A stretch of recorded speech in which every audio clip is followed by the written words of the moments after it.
4 a 6 diz: toda a terra se prostra diante de ti, a ti canta louvores, sim, canta louvores ao teu nome. Venham e vejam o que Deus tem feito. Como são impressionantes as suas obras em favor dos homens. Ele transformou o mar em terra seca e o povo atravessou as águas da terra. Ali nós nos alegramos nele, pois tu, ó Deus, nos submetestes à prova e nos refinastes como a prata. Hoje a aula foi muito boa, né? Eu sou o impronunciável no nome de Deus. Não sei se vocês já viram, mas alguns estudiosos, quando falam sobre o nome de Deus, YHWH, é um nome impronunciável que normalmente é traduzido como... E uns falam que ele é o respirar. Que o nome de Deus é o ar que nós respiramos, porque Ele é tudo em nossas vidas. E graças a Ele nós podemos respirar hoje. Amém. Amém. Feche seus olhos. Obrigado, Deus, pelo respirar dessa manhã, Pai. Obrigado pelo levantar, Pai. Pois mesmo alguns com algum problema de saúde, passando por resfriados, por sinusite, por algumas coisas, estão de pé, Pai, aqui te adorando, Pai. Somos gratos porque o Senhor tem um cuidado impressionante pelas nossas vidas. Como lemos agora, o Senhor abriu o mar vermelho para o povo passar a pé, Pai, atravessar em terra seca, Pai. E o Senhor fez isso hoje por nós, nos trazer até aqui, Pai. Conseguimos chegar até aqui, Pai. A gratidão da travessia do Mar Vermelho é a mesma de hoje, Pai. Pela Tua graça sobre as nossas vidas, pelo Teu amor sobre nós, Pai. Deus, esteja visitando aqueles que estão em casa também enfermos, por algum motivo não puderam estar aqui, aqueles que estão nos seus trabalhos, estão realizando alguma atividade em particular, Pai. Cubra eles com sua poderosa mão, Pai, guardando e protegendo. E que o Senhor dê continuidade ao nosso culto com o seu poder e sua glória, Pai, sobre nós. Porque diante de Ti, Pai, nós dançamos, nós pulamos, nós bradamos glórias e aleluias ao Teu nome, Pai. Muito obrigado, Senhor. Continue direcionando esse culto em nome de Jesus. Amém. Amém. Glória a Deus. E diante dele dá vontade de pular, dá vontade de dançar. Vamos louvar ao Senhor, declarando: vem, Senhor. Faz pé.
Vamos sentar? Tira perto de mim. Vamos passar pelo momento de dízimos e ofertas. Fica aqui perto de mim. Provérbios 3, 1 a 7.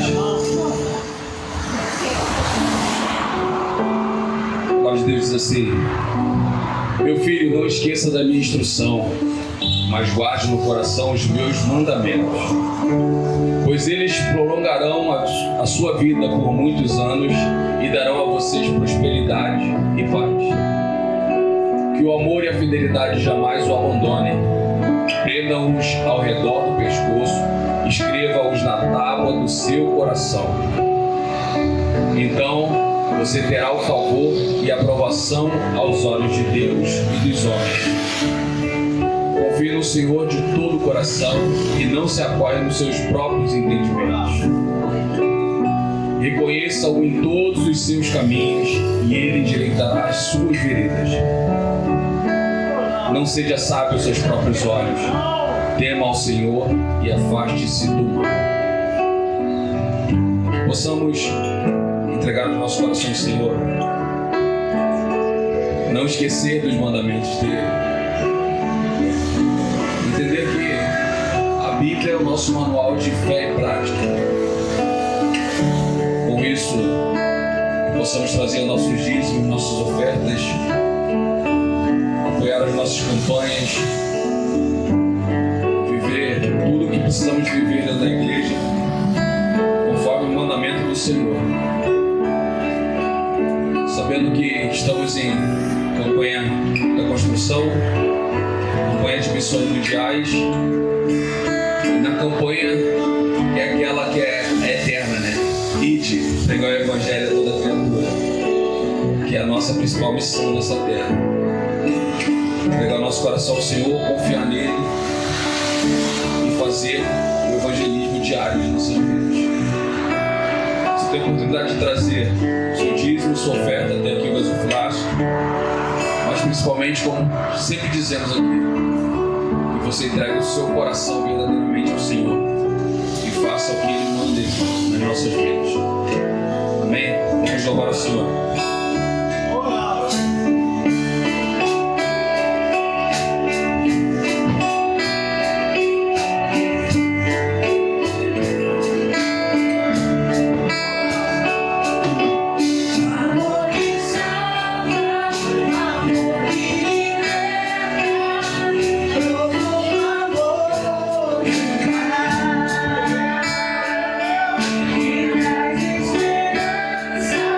He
cuidado que o Senhor tem conosco.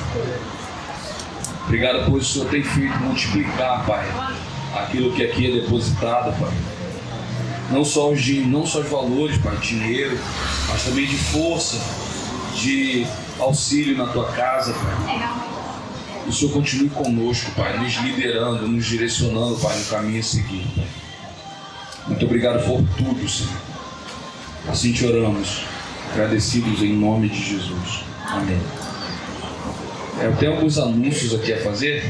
Primeiro eu vou chamar a Bia para anunciar o culto das mensageiras. Bom dia, igreja. Bom dia. Eu só queria lembrar a todos da igreja, né, e principalmente aos responsáveis, que semana que vem, dia 10, essa semana, né, no caso, já está entrando, é o nosso culto de 1 ano e toda a igreja está convidada. E além disso, também queria avisar os responsáveis sobre o nosso pré-congresso, desculpa, que será dia 28 de junho. Só que as inscrições são até dia 20 de maio. Então a gente deu um prazo para os responsáveis nos dar uma resposta sobre a presença das meninas e também sobre o valor, né, que deve ser passado até dia 15 de maio. Então eu peço também para os responsáveis ficarem de olho e também responder a gente não só no grupo, mas também no privado, né? Caso não tenha visto a mensagem no grupo, agora eu tô falando aqui em cima do púlpito para vocês poderem falar com a gente, tá bom? É só isso mesmo, obrigada.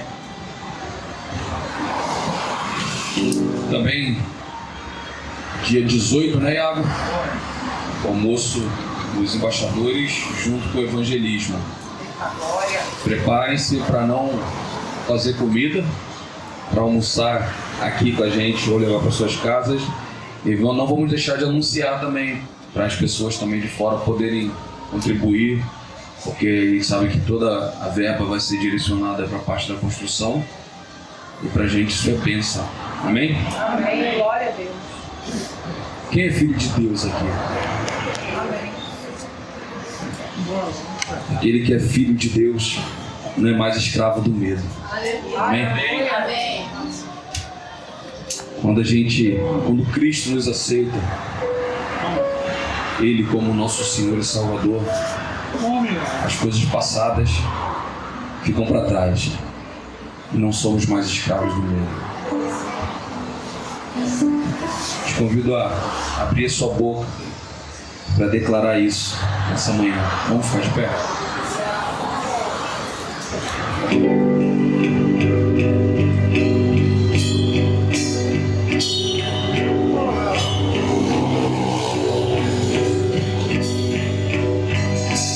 Com a melodia Ele me encontrou, me cercou com uma canção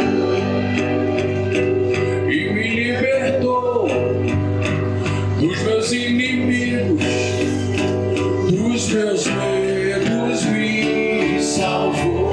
Porque eu não sou mais escravo do medo,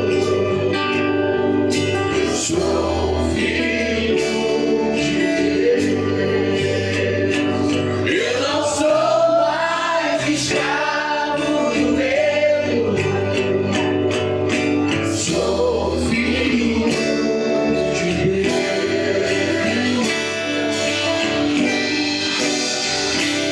Antes de nascer, escolhido fui, o meu nome me chamou. De novo nasci em sua família, o seu sangue me comprou. Eu não sou mais escravo do medo, sou filho de Deus. Eu não sou mais escravo do medo, sou filho de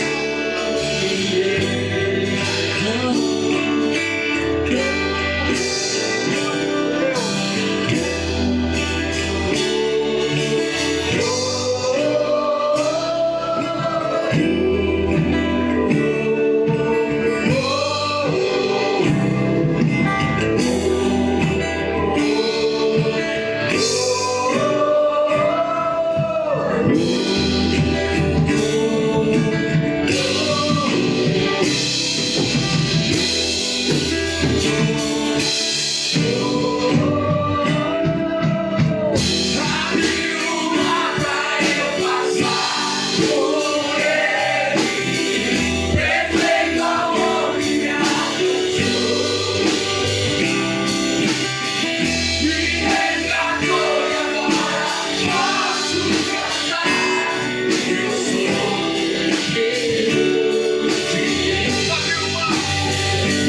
Leva pra casa, mano.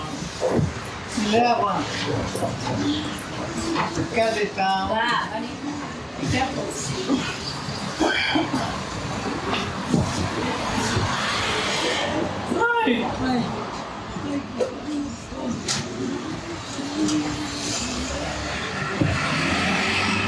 Bom dia, irmãos.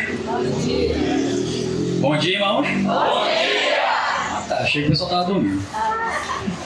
Eu não sei os irmãos, mas eu poderia ficar a manhã inteira cantando essa mesma música, porque é exatamente assim que eu me sinto, né? E não foi por acaso que eu pedi para a tia Adriana colocar essa música, porque hoje nós falaremos sobre medo. Vou pedir para o rapaz bonito da mesa ali colocar para mim Deuteronômio 31:6. Um belo rapaz.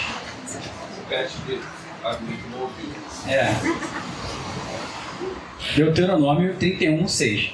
É bonito, mas é surdo, né?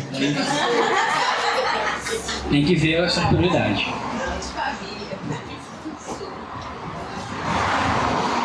Amém?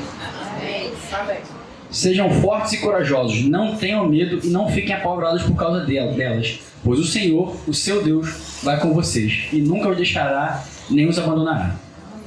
Oremos. Senhor, meu Deus, meu Pai, muito obrigado por mais um dia de vida, Senhor.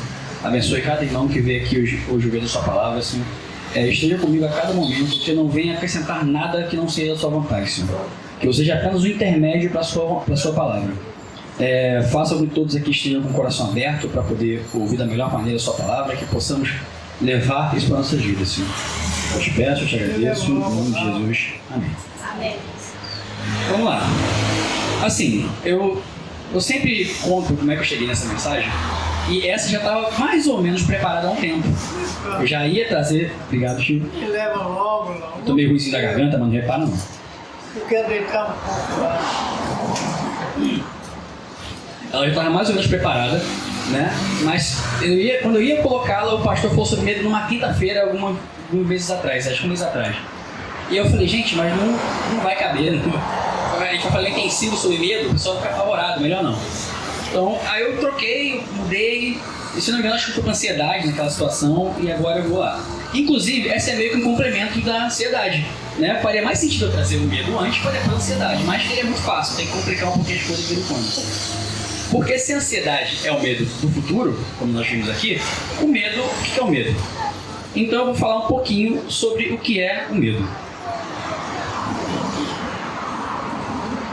Irmãos, como o pastor também citou naquele dia, se eu não me engano, nós estamos presos à carne, né? E de fato, alguém aqui não tem medo? Eu não tenho medo. Você não tem medo de nada?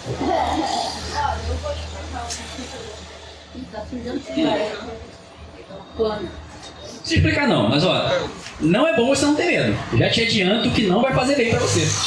A longo prazo e a curto prazo não faz bem não ter medo. Nós estamos presos à carne. Deus realmente não nos criou para ter medo. Era para ter uma vida perfeita, mas infelizmente, né, por causa de uma maçã, a gente acabou tendo que pegar DRT. Essa é a ligação, né? Então, nós estamos presos a algumas coisas que nós não deveríamos ter, como cansaço. A gente precisa dormir. Eu adoro dormir, mas eu adoro dormir como hobby. Eu detesto ter que dormir, né? Precisamos de combustível, a gente precisa comer, né? Porque a carne precisa ser alimentada, né, para que a gente não morra. né? E uma das coisas que está presa à nossa carne é o medo. E o que é o medo? O medo vem do latim metus. Ele significa apreensão, receio, temor ou mesmo ansiedade. Ou seja, são palavras muito parecidas. E o medo, diferente do que muitas pessoas podem pensar, não é algo bobo. Ah, medo, nossa, cara é medroso. Eu conheço um amigo meu que ele é bem medroso, né? Vai ser pai agora, eu imagino o filho dele, pai, eu tô com medo dele, eu também, filho, vambora. Um amigo nosso é um pouquinho medroso, não é muita coisa não, né? Não tem nome aqui, se vocês estão interpretando aí. E o medo não é uma bobagem, não é uma coisa assim.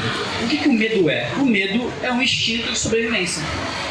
Ao longo dos anos, nós passamos por muita coisa, e o medo é o que te mantém vivo, basicamente. Porque o que aconteceria se eu não tivesse medo de colocar o dedo na tomada? Eu morreria. O que aconteceria se eu ouvisse um tiro na rua e saísse andando assim? Eu morreria. O medo é um instinto de sobrevivência. Ele veio para nos mostrar o que você deve ou não fazer, mais ou menos. Isso vai para várias coisas. A ansiedade é um descontrole do medo. É quando você está com medo de algo que não aconteceu. Você está adiantando o seu medo. A minha avó costumava dizer que você não é peru para morrer de véspera, né? E é mais ou menos isso. É quando você está além daquilo. Você já não se presenciou nada, mas aquilo já te dá um medo. Recentemente, eu fiz uma prova, né? E aí, saiu o resultado. Eu tinha um caderno de questões. A partir daquele momento, aquele caderno de questões passou a ser meu maior inimigo. Eu tava com medo de abrir aquele caderno. Era um negócio que eu falei, meu Deus do céu, eu estudei tanto. E graças a Deus eu passei na prova. Ele me deu essa vitória da primeira fase. Mas o medo, aquela questão que eu corrigia certo ou errado, eu quase infartei. Saí da correção para tomar um Torcilax, né, que eu tava meio tenso. Então, eu vou trazer alguns exemplos da natureza, né, para mostrar como todo mundo tem medo. A girafa. Para quem não sabe, a girafa não tem uma vida muito fácil, né?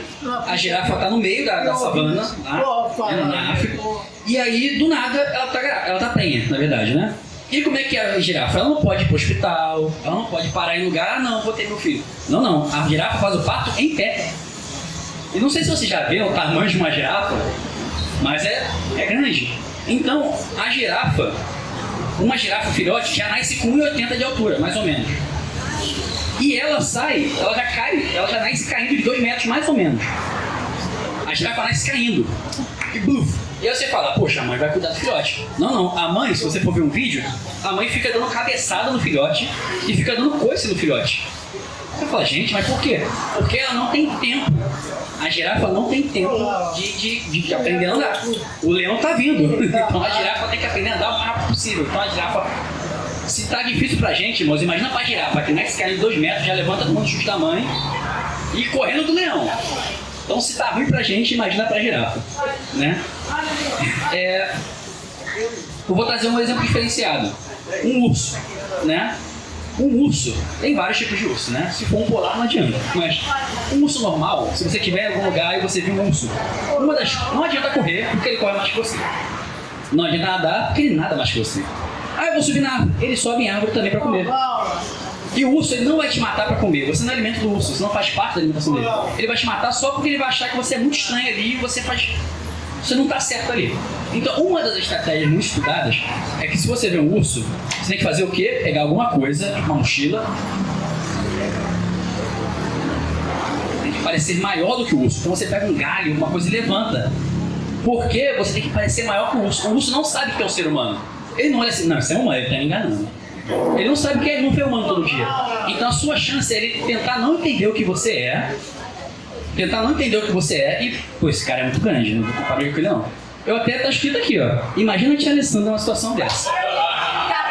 Todo mundo apontou, mas tá aqui. Depois eu mostro, tá aqui, ó. Brincar com a tia Marinês ou a tia Alessandra. Ainda bem que vocês vieram. A tia Alessandra tem que subir umas 3 pedras, né, pra parecer mais que o urso.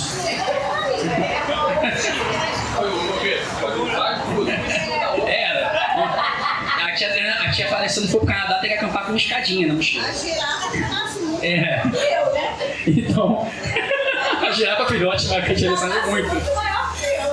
Então é isso, porque eu sei que parecer maior que o urso. O urso só fala, um urso, gente, é um urso, ele não tem predadores onde ele mora. E um urso tem medo. Não só vai olhar nesse não dá não.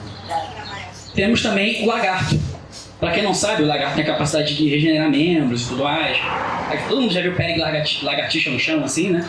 Por quê? Uma das coisas que o lagarto faz quando vai ser predado, por exemplo, alguma coisa vai e morde o rabo do lagarto. E o que o lagarto faz? Ele solta o rabo e sai correndo. Porque o rabo vai crescer de novo. E aquele rabo vai ficar ali, vai atrasar o predador em alguns segundos, que é o tempo do lagarto correr. Só que, se você assustar um lagarto, pode ser que ele solte o rabo. Porque o medo é um instinto primal nosso de que seremos predados de qualquer forma. Não é controlado. O lagarto se assustou, larga o rabo e sai correndo. E é assim também. Imagina a gente. É tipo quando dá um barulho que nem é tipo, mas todo mundo corre. Que a gente mora no Rio de Janeiro, sabe como é que funciona? Né? Passa aquele cara de moto, pá, todo mundo já sai correndo. A tia Cissa contou que um dia veio uns garotos correndo, ela saiu, ela parou assim, ficou assim.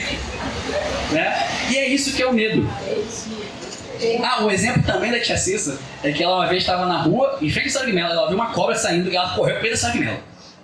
Porque o medo não é algo comum, não é algo bobo, ele é um instinto de sobrevivência.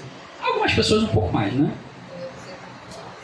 E já que nós estamos fazendo um paralelo com a natureza, eu tenho que explicar para os irmãos um termo que eu e os embaixadores usamos muito e é uma coisa comum, né? Que é o leão e o gatinho, né?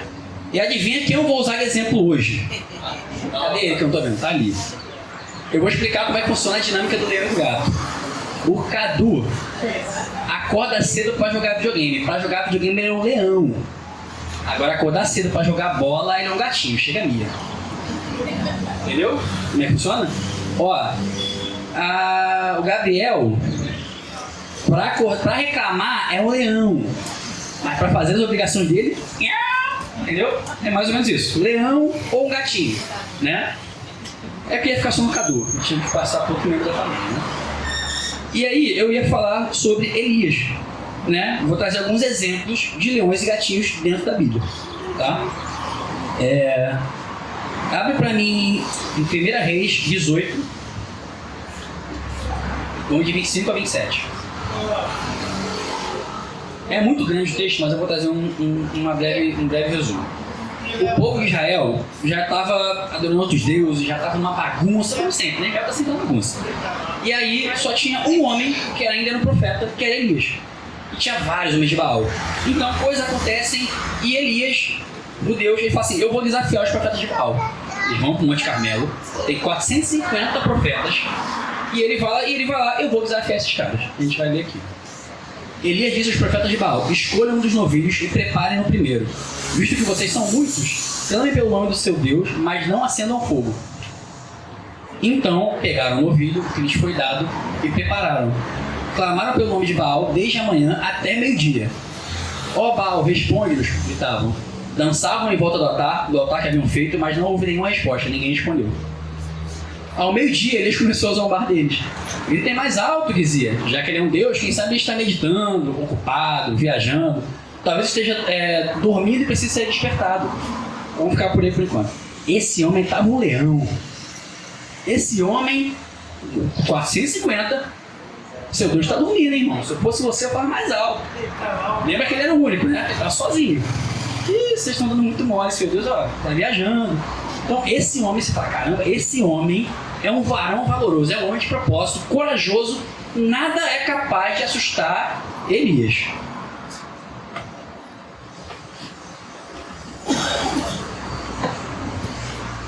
Mas não termina assim, obviamente. Isso foi 1 Reis 18. Se você for para 19, 2:4, você vai ver que a história já muda.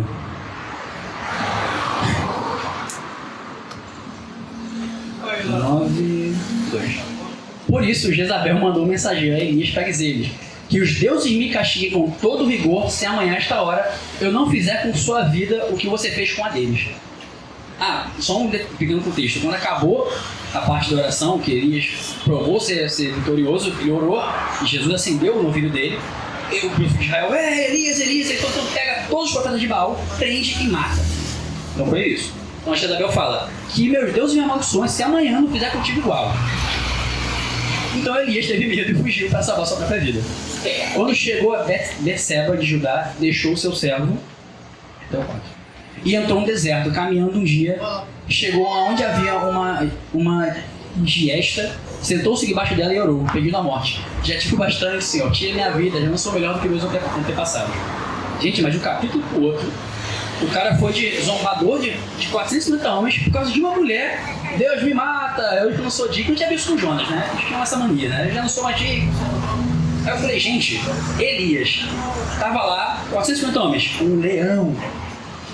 Jezabel chegou, um gatinho, quase miou, né? Eu vou também para Davi. Davi é um exemplo bom. 1 Samuel 17, 43 a 47. Isso é quando Davi já fez várias coisas, já está em frente a Golias, já chegou no frente de batalha. E disse a Davi, por acaso, isso Golias, por acaso eu sou o cão para que você venha contra mim com pedaços de pau, invocando os seus deuses, o filisteu amaldiçoou Davi, dizendo, vem aqui e darei a sua carne às aves do céu e aos animais do campo. Davi, porém, disse-lhe ao filisteu, você vem contra mim com espada, com lança e com dardos, mas eu vou contra você em nome do Senhor dos Exércitos, o Deus dos exércitos de Israel, a quem você desafiou. Hoje mesmo o Senhor o entregará nas minhas mãos, eu o matarei e cortarei a sua cabeça. Hoje mesmo darei aos covardes do exército filisteu e às aves do céu e aos animais selvagens. E toda a terra saberá que há um Deus em Israel. É 47. Todos os que estão ali reunidos saberão que não é por espada nem por lança que o Senhor concede vitória. A batalha é do Senhor e Ele entregará todos vocês em nossas mãos. Meu irmão, não sei se você ficou... Você imagina que Davi era Davi era assim. É dito um pouco antes, é Alessandro assim de altura. E Davi dizia que é ruivo também, né? Então... então Davi era, sei lá, eu sempre brinco na embaixada que Davi era Joãozinho desafiando, sei lá, o Deus. E pra mais, né? E é muito bom que se você pegar uns versículos antes, ele vai até Saul fala, dê uma armadura pra esse homem. O Davi coloca e fala, eu não consigo carregar a armadura. Então, esse Davi aqui, que falou, eu vou cortar tua cabeça, gigante. Ele tava sem armadura. Porque ele não aguentava carregar a armadura e a espada. E por isso que ele foi com a funda. E eu acho assim, gente, esse homem não tem medo de nada.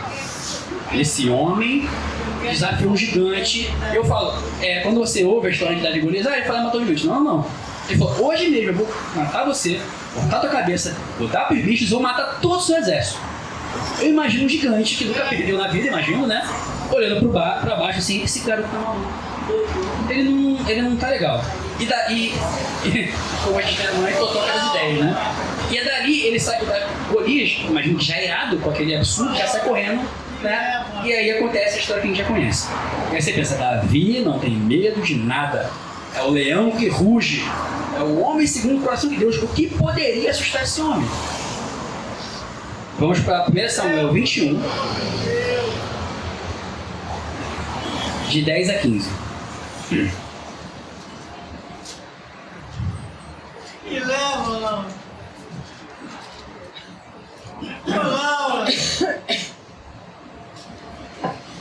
Olá. Amém, igreja? Leva. Naquele dia, Davi fugiu de Saul e foi procurar Aquis, o rei de Gate. Contudo, os servos de Aquis lhe disseram, não é este Davi, o rei da terra? Não é aquele que cerca, aquele acerca de quem cantavam nas danças? Saul matou milhares, Davi dezenas de milhares? Davi levou a sério aquelas palavras e ficou com muito medo de Aquis, o rei de Gate. Por isso, na presença deles, fingiu que estava louco. Enquanto esteve com eles, agiu como louco, riscando as portas da cidade e deixando escorrer saliva pela sua barba. Então Aquis disse aos seus servos, vejam este homem, ele está aqui, é louco, por que trazê-lo aqui? Será que não me faltam loucos para que vocês tragam mais extras para fazer loucuras em minha presença? O que ele veio fazer no meu palácio? Gente, é o mesmo Davi. Aconteceram alguns capítulos só entre uma coisa e outra. E depois de Golias, ele matou mais gente, eles foram em mais batalhas. Só que acontece, Saul começa a ficar com ciúme. Como assim? Saul matou milhares e Davi matou milhares. Então um dia, na crocodilagem, enquanto o Davi estava lá tocando harpa, ele tenta enfiar uma lança, uma espada em Davi. Davi, que era ligeiro, se esquiva e corre. E assim, ele estava indo para onde? O pastor me corrigiu. Ele estava indo para os filisteus. Ele estava com os filisteus. Ele matou os filisteus, desafiou todo o exército e correu pra onde? Com os filisteus. E ele falou, gente, eu estou no meio deles. E reconheceram, o que eu vou fazer? Fingiu que estava maluco. Não. Gente, o mesmo Davi que falou, eu vou pegar você. Detalhe, né, nos filisteus tinham mais gigantes. Na Bíblia relata mais gigantes. Ele sabia que não era o único. Ele falou, vocês vão todos cair perante ao meu Deus. Eu tô aqui, eu vou em várias batalhas, isso aqui. Foi reconhecido, gatinho na hora. O leão começa a rugir, já vira um miado na hora, né? Eu cortei aqui porque eu achei que ia ficar muito longe, mas eu vou só citar. Temos também Gideão. Qual foi a missão de Gideão? Gideão tinha uma missão que era vencer os midianitas. Não é o pessoal da mídia, não sou eu nem Denilson, é o pessoal de Midian mesmo. E aí ele tinha 22 mil soldados e ele falou assim, eu vou selecionar os que são mais corajosos. Ele chega a 10 mil, esses 10 mil ele faz um teste, bota pra beber água, e aí quem beber água assim, né, vai ser uma pessoa que ele vai escolher. Quem beber água direto da fonte, como um cachorro, ajoelhar e beber, ele não vai escolher. Sobram quantos? 300 soldados para Gideão. Ele tinha a missão de 300 soldados. Para quem está reconhecendo a história, mais ou menos, todo mundo aqui já viu o filme 300 de Esparta, né? Foi muito maneiro e tal. E aí eu fui pesquisar. A história de Gideão se passa mais ou menos de 1100 a 1200 a.C. A dos espartanos é de 480 a.C. Então Gideão veio muito antes. E ela não é uma lenda, os espartanos realmente enfrentaram os solchetes. Só que, né, ela tá meio exagerada. Não é no 300, ele tinha mais ou menos uns 7 mil, contra uns 20 mil, algo assim. Mas não existem relações diretas comprovadas, mas é muito possível que foi inspirado na história de Gideão. Os historiadores pensam assim. Então você pensa, gente, mas o cara pegou 300 homens e falou, eu vou enfrentar um exército. Esse homem não tem medo de ninguém. Isso é um leão gigante. Mas se você botar um pouquinho, bota pra mim, Gabriel, Juízes 6, 11 e 12. Então o anjo do Senhor veio e sentou-se debaixo do carvalho de Ofra, que pertencia ao Abiezer, Joás.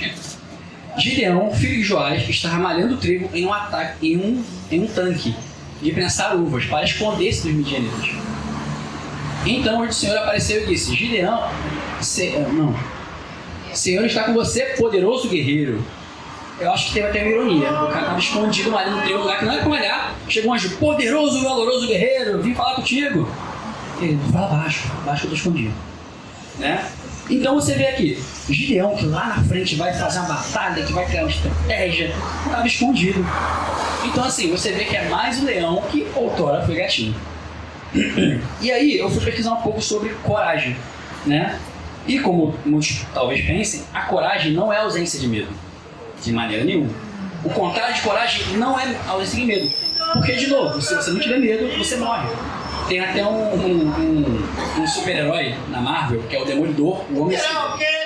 E esse cara vai morrer na primeira missão. Porque se ele não tem medo, ele tá fadado a morrer. Infelizmente a carne nos puxa e esse é um instinto nosso, né? E eu vou citar alguns filósofos, algumas personalidades que falam um pouquinho sobre isso. Aristóteles, filósofo grego, certa vez num livro disse: coragem é a disposição de enfrentar o medo quando isso é necessário. E Nelson Mandela, que é um presidente da África do Sul e tudo mais, ele uma vez falou num discurso: eu aprendi que a coragem não é a ausência de medo, mas o triunfo sobre ele. Então, o contrário o oposto de coragem não é medo, é o pavor. Então, muitas vezes, quando Deus fala sobre medo na Bíblia, ele fala: não se apavore. O que é o pavor? É o quando passa do medo. Quando você tem medo e você tem que reagir, né? O lagarto, a girafa, o urso. O pavor é quando você tem medo e não reage. Quando aquilo te trava, é o pavor. E nós não podemos deixar que isso aconteça conosco. Porque senão, o que acontece? Né? Então, o demolidor não deveria ser homem sem medo, mas o homem que enfrenta o medo, né? Ele seria mais poderoso dessa maneira. Gabriel, bota aí Josué 1:9. 1:9. Não fui eu que ordenei a você, seja forte e corajoso, não se apavore nem desanime, pois o Senhor, o seu Deus, estará com você por onde você andar. Não se apavore. Qual é o contexto disso? O Josué é o novo líder do povo de Israel. E ele estava com muito medo. Meu Deus, agora eu vou liderar uma nação. Não é assim, né? Dia pra noite você vai virar. Aqui, chega aqui, Fabiana. Você vai ser o presidente do Brasil a partir de amanhã, tá? Pega outras coisas, já tá indo pra Brasília e amanhã tu lidera o Brasil. É mais ou menos isso. É mais ou menos isso, né? Não é assim que funciona. Josué estava muito apavorado. E nesse texto, que é meio longo, Deus fala 3 vezes para ele: não se apavore, não se apavore, não tenha medo, sou eu que estou mandando. Esse é o último. Não fui eu que ordenei? Vai. Porque Deus sabia que Josué estava com muito medo. E o não se apavore é exatamente sobre isso. Vai, eu estou mandando. 3 na Bíblia é sem confirmação, né? Ele falou 3 vezes: vai, vai, vai. E Josué foi. Então, o que eu tenho aqui para concluir mais ou menos, né? Nós temos que nos apegar a Deus e confiar nele para que tenhamos a verdadeira coragem. A coragem do Espírito Santo.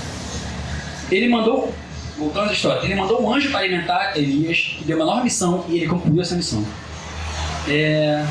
Ele mandou um anjo para sustentar Davi, acompanhá-lo nas fugas, ele acompanhou Davi nas fugas e tornou um grande rei e um homem segundo o coração de Deus. E no caso de Gideão foi, Deus ele arrumou uma estratégia e ele foi vitorioso. Então nós temos que nos armar do Espírito Santo para que o medo não nos apavore. Nós não somos mais escravos do medo. Amém? Amém. Nós não somos mais escravos, gente. O medo está aqui, ele existe a todo momento. Eu saio na rua, olho para o lado, olho para o outro, eu estou com medo. Mas o medo não pode mais nos paralisar. Nós temos que completar a missão. Amém. E não existe mais, não existe nada, nenhuma prova que seja maior que Deus. Você não tem que ter medo da sua prova. Como eu tive medo da minha prova. Porque ela não é maior que meu Deus. E Ele vai me dar a vitória. Amém. Pode não ser hoje, pode não ser amanhã. É a segunda vez que eu estou fazendo, mas dessa vez eu consegui. Deus não vai te abandonar na sua prova. Como Ele não abandonou Davi, Ele não abandonou Elias, não abandonou Gideão. Enquanto nós estivermos nas limitações da carne, medo, fome, dor, poder todo doido hoje, a gente tem que se manter firme. Mas em algum momento a gente vai chegar num lugar onde não vai ter mais morte, não choro, não tristeza, nem dor e nem medo. Porque se não tem mais instinto de sobrevivência, não tem mais medo. Gente, vocês têm noção do... Eu não consigo imaginar como é que vai ser acordar sem dor. Né? Não sentir mais sono, não sentir mais cansaço, não sentir mais medo. E você poder fazer tudo o que você deve fazer. Né? Vai ser um lugar maravilhoso. Imagina até o pastor cantando bem. Vai ser uma maravilha? E pra brincar, eu só brinco com quem eu gosto, tá, gente?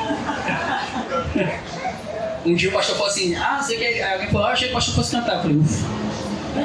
E pra encerrar, eu brinquei muito com leões. Leões. E eu vou contar uma curiosidade que passou comigo, Gabriel tava vendo um vídeo no Instagram, e aí eu descobri um negócio.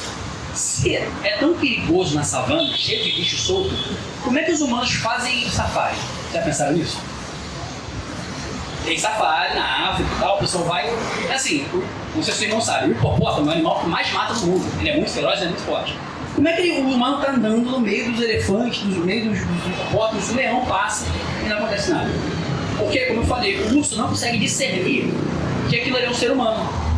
Então, o leão, quando vê aquele carro passando cheio de seres humanos, ele não entende que são vários seres humanos dentro de uma outra coisa.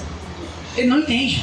Ele vê uma estrutura que ele não conhece, de um formato estranho a ele, grande pra caramba, e o leão fala: tô fora, não compensa não. Até o leão treme. Tá? Então é isso que eu queria trazer para os irmãos. Porque se até o leão treme, imagina nós que somos gatinhos, né? No fundo somos gatinhos.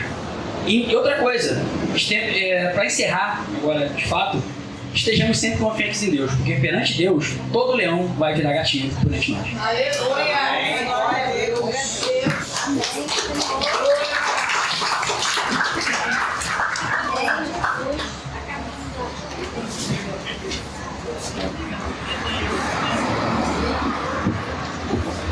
Ser forte e corajoso. Não quer dizer ausência de medo, né? É ter coragem para enfrentar o medo. Glória a Deus. Convido você a ficar de pé e te louvar mais uma vez e declarar que aquele que tira, que nos dá coragem, que não tira todo o medo, pois não somos mais escravos do medo, mas aquele que cuida de nós é adorado entre nós. Amém? Vamos louvar ao Senhor, declarando a Ele todo louvor e toda adoração ao nome de Jesus.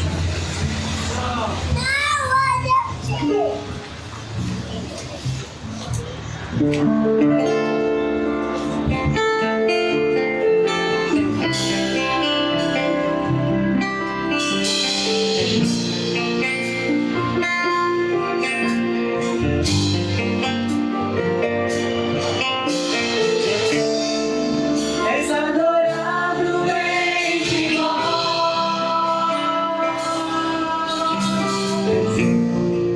tão desejado aqui.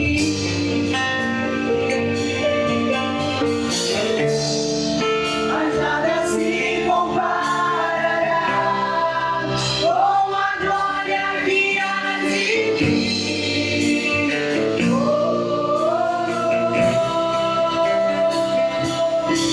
Eu não sou daqui, pra casa voltarei.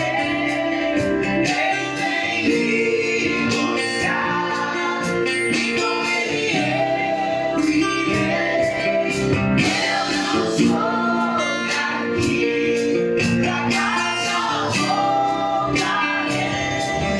Ele vem me buscar, e com ele eu irei.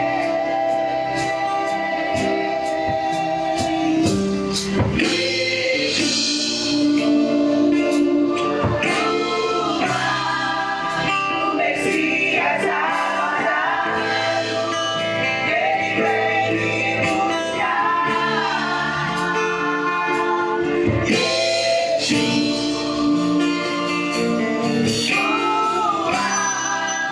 O Messias aguardado, ele vem me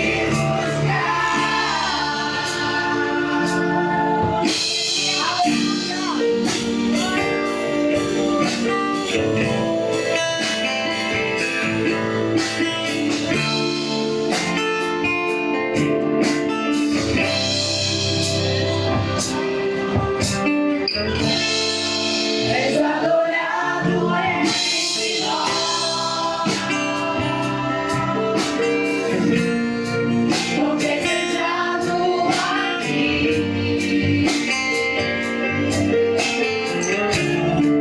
Mas nada se comparará com a glória que há de ti. Eu não sou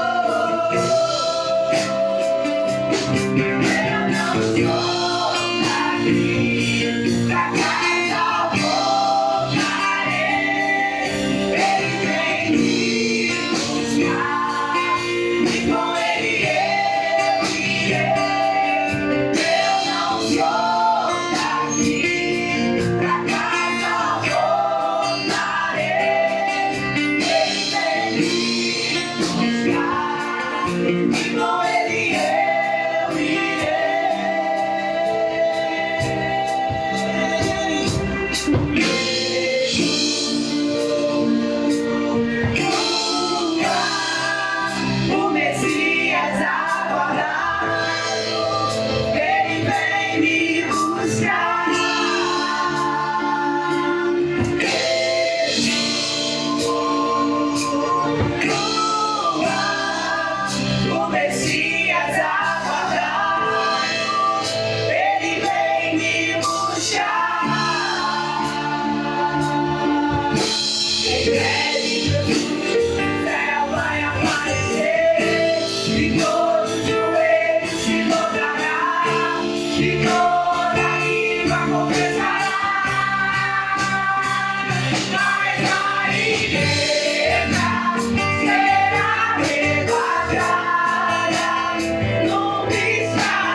Que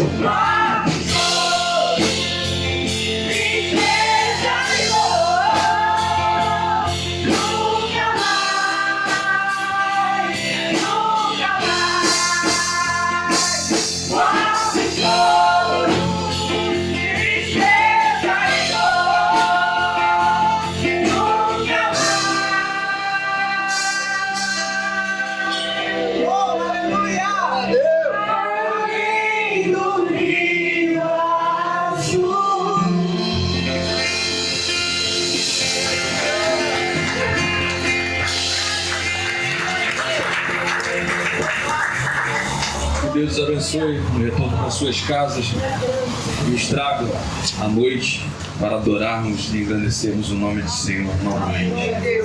Vamos com Deus.